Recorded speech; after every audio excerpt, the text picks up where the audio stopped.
Good morning to you all kids, and today we will start the chapter 5, okay, that is the administration in our villages. How the administration, प्रशासन, शासन कैसे काम करता है हमारे गांव में, गांव के लेवल पे जो कन्फ्लिक्ट्स होते हैं, जो लोगों के बीच मतभेद हैं, उसमें कैसे रूल्स रेगुलेशंस लॉ कैसे इन्फोर्स किया जाता है, पुलिस का उसमें क्या काम है, या बाकी जो दूसरे ऑफिसर्स हैं जिन्हें वर्क अलॉट किया गया है, how they work at the village level, that we will talk about in this chapter. So बहुत छोटे छोटे टॉपिक्स पे हम लोग डील करेंगे. We will not go through the whole chapter at once only. आज हम लोग इस छोटे से विलेज कन्फ्लिक्ट का जो केस स्टडी है we will try to understand that first. Okay, so read it now. Gopinath lives in a small village called Kashipur with his wife and 2 children on 3 acres of land. Gopinath जो है वो एक छोटे से गांव काशीपुर में रहता है अपनी वाइफ और 2 बच्चों के साथ, और उसके पास कितना लैंड है? 3 एकर्स ऑफ लैंड है उसके पास. He had mortgaged about an acre of his land to the local money lender. गाँव में बड़े बड़े बैंक्स नहीं होते जो लोन देंगे, वहाँ पे साहूकार होते हैं जो पैसे लगाते हैं और उसके बदले में बहुत ज़्यादा इंटरेस्ट लेते हैं लोगों से. तो वैसे ही एक साहूकार के पास, मनी लेंडर के पास जो पैसे लोन पे देता था, क्या किया गोपीनाथ ने कि अपना 1 एकड़ लैंड उसके पास गिरवी रख दिया और उससे कुछ पैसे उधार ले लिए. लाला जगतमल, ठीक है, उस मनी लेंडर का क्या नाम है? लाला जगतमल. When he sent his daughter to the city to pursue higher education, और उसने क्यों लिया था उधार? क्योंकि वो अपनी बेटी को भेज रहा था शहर पढ़ने के लिए, ऊंची पढ़ाई करने के लिए. His daughter Rama got a job in the city. फिर कुछ दिनों बाद पढ़ाई करने के बाद उसकी बेटी जो रमा है, she got a job in the city. So she took a loan from the local bank to pay off her father's debt and get her father's ancestral land freed from जगतमल. Rama ने जब एक जॉब ज्वाइन कर लिया, वो पढ़ ली, तो उसने क्या किया कि उनने शहर के एक बैंक से लोन लिया. और उस पैसे को क्यों उसने लोन लिया? ताकि वो अपने पिता के द्वारा जो पुरखों की ज़मीन साहूकार के पास गिरवी रखी हुई थी उसे वहाँ से वापस ले सके और अपने पिता को उस कर्ज से मुक्त कर सके. ठीक है. सो when Rama and her father offered Lalaji the money, Jagatmal got furious and said that Gopinath owed him much more. अब जब रमा और उसके पिता यानी गोपीनाथ दोनों पहुंचते हैं लाला के पास और कहते हैं कि वो पैसे ले ले और उनकी ज़मीन छोड़ दे, तो वो गुस्सा जाता है, बहुत नाराज़ हो जाता है और कहता है कि वो इससे कहीं ज़्यादा पैसे और उसे मिलने चाहिए जो उसने दिए था गोपीनाथ को. Okay, he did not want to give the papers of the land back to Gopinath. वो कोई भी पेपर ज़मीन का जो था वो वापस नहीं देना चाह रहा है गोपीनाथ को. Rama did not want to persuade Lala Jagatmal any more and asked her father to report the matter to the police.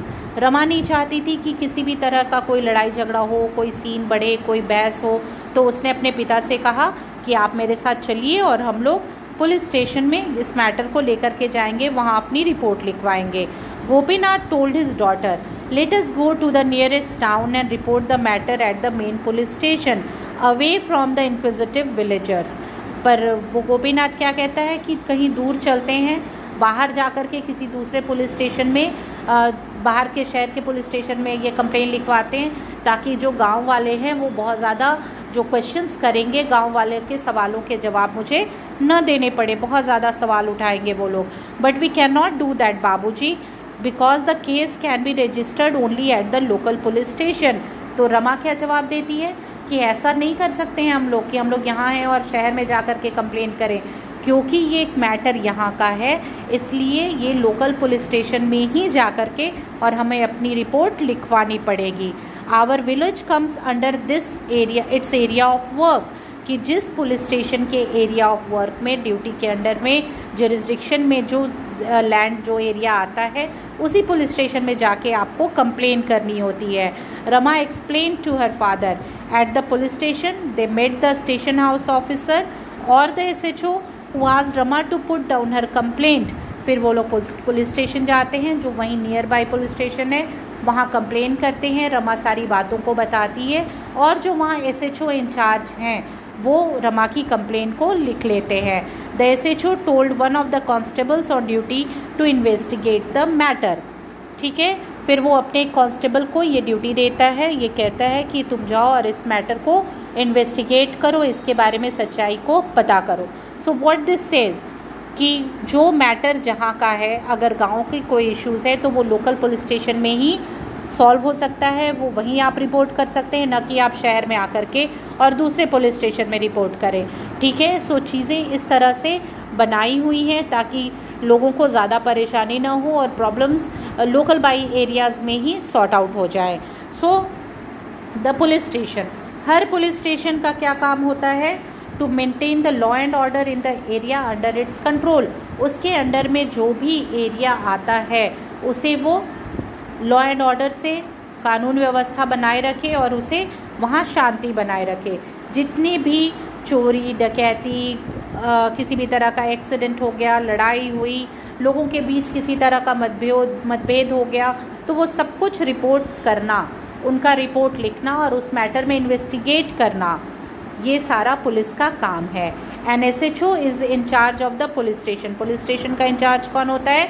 SHO, that is the station house officer, और साथ में उसके दूसरे पुलिस कांस्टेबल्स होते हैं जो उसकी हेल्प करते हैं।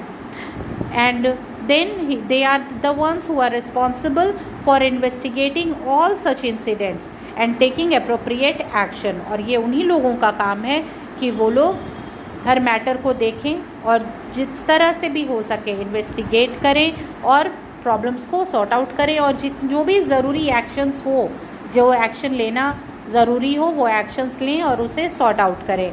This means that a person who is reporting an incident has to first register the report at the police station.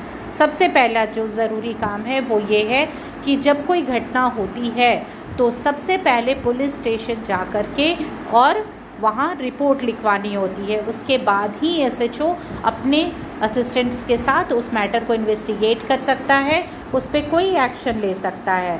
ठीक है, then the SHO takes up the case and starts the investigation by sending a constable to the relevant place to find out more informations. Okay, so this is how police works, this is how the SHO work. Then the maintenance of handwritten records. जो गांव पे जो जगतमल है, अभी हम लोगों ने जो केस स्टडी पढ़ी वहाँ हम लोगों ने देखा कि वो बिल्कुल भी ओनरशिप पेपर्स जो थे, वो मॉर्गेज लैंड के जो गिरवी रखे हुए पेपर्स थे गोपीनाथ के, वो पेपर वापस नहीं करना चाहता था। He was not at all interested in giving the papers back. Okay, तो हालांकि जबकि गोपीनाथ अपने उस पूरे कर्ज को चुकाने के लिए भी तैयार था, लेकिन उसके बाद भी नहीं। Okay, so then in this case police क्या करेगी? वो पटवारी की मदद लेगी। पटवारी जो होते हैं उन्हें अलग अलग जगहों में अलग अलग नाम से जाना जाता है।